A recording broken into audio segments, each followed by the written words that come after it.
हत्या के आदेश एक प्रकार से जारी किए हैं, जिनके कारण आने वाले समय में किसान बिल्कुल ख़त्म हो जाएगा।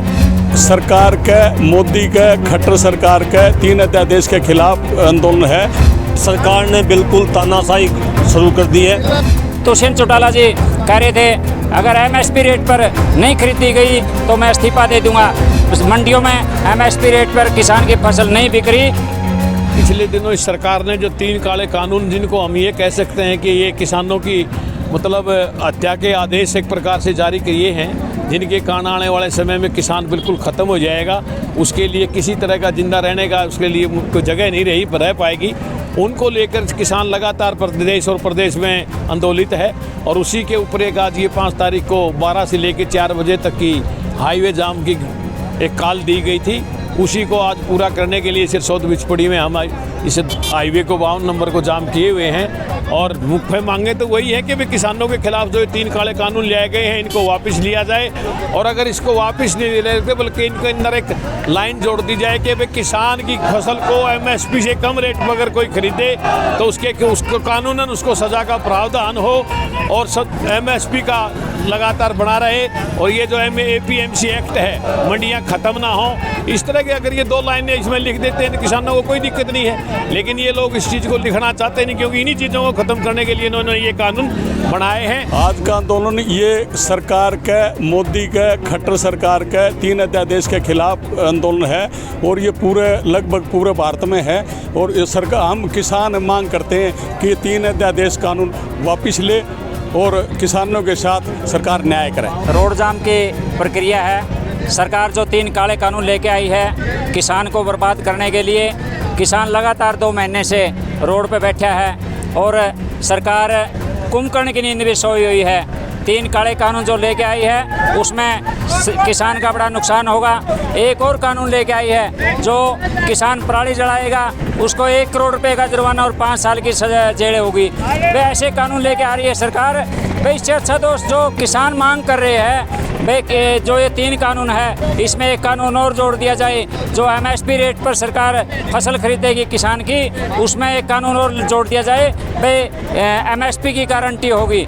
तो सरकार पता नहीं किस प्रकार के कानून लेके आने लग रही सरकार किसान को बर्बाद करने के लिए। सरकार से आज हम मांग करते हैं, आज विधानसभा का सत्र है, विधानसभा में भी एक प्रस्ताव पास करे पंजाब की तरह, राजस्थान की तरह, वे एमएसपी की जो गारंटी दे सरकार, हरियाणा सरकार, वे किसान की फसल एमएसपी रेट पर खरीदी जाएगी। और दुष्यंत चौटाला जी कह रहे थे अगर एमएसपी रेट पर नहीं खरीदी गई तो मैं इस्तीफा दे दूंगा।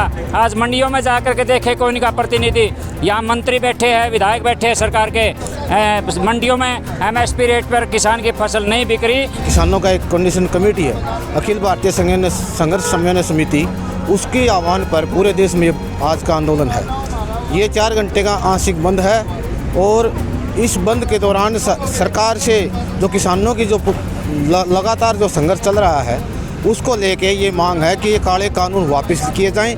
इसको लेके किसानों में एक बहुत बड़ी लामबंदी अभी हुई है पिछले दिनों से और देश के स्तर पर 265 संगठन इसमें, मजदूरों के संगठन इसमें साथ आए हैं और ये आंदोलन लगातार आगे बढ़ रहा है। इसी संदर्भ में 26 तारीख को ट्रेड यूनियन का भारत का हड़ताल है पूरे देशव्यापी और 27-28 नवंबर को दिल्ली के अंदर किसानों का एक बहुत बड़ा इकट्ठ होगा। दिल्ली घेराव का एक बहुत बड़ा आंदोलन आपको देश में देखने को मिलेगा। ये केवल आज का आंदोलन नहीं है, पिछले 2-3 महीनों से आंदोलन चल रहा है पूरे देश के अंदर ही। और ये 263 किसान संगठनों का आंदोलन है जिसके पूरे देश में आज रोड जाम करे गए हैं। और 9 तारीख को हरियाणा के जो मुख्यमंत्री है उनका करनाल में घेराव होगा। उस घेराव के बाद 26 या 27 तारीख को ट्रैक्टर से या पैदल हुआ मीटिंग होने के कोर कमेटी बताओगी।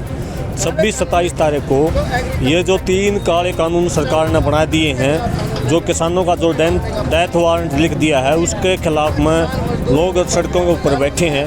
और साथ में जो पिछले दिनों में एक अध्यादेश सरकार और ले आई कोरोना काल के अंदर, जिसमें इन्होंने प्रदूषण की नाम का आड़ लेके और कोर्ट की आड़ लेके एक कानून बना दिया कि 1 करोड़ रुपये जुर्माना और साथ में 5 साल तक की सज़ा। अब मैं आपसे पूछना चाहूँ कि हरियाणा ही नहीं, देश के किसी भी स्टेट में एक किसान ऐसा नहीं है जो अपनी ज़मीन बेच की, मकान बेच की, 1 करोड़ रुपये उसके पास आज ज़मीन और मकान बेची भी नहीं है। क्या किसान की हड्डियाँ सरकार खरीदने वाली है?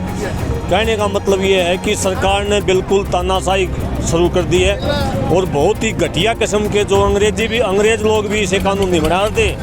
चौधरी छोटू राम के टाइम पर भी अंग्रेजी सरकार भी छोटू राम की बात सुना कर दी। 6 मन का रुपये क्विंटल अनाज होया करता अंग्रेजी सरकार में 1942 में।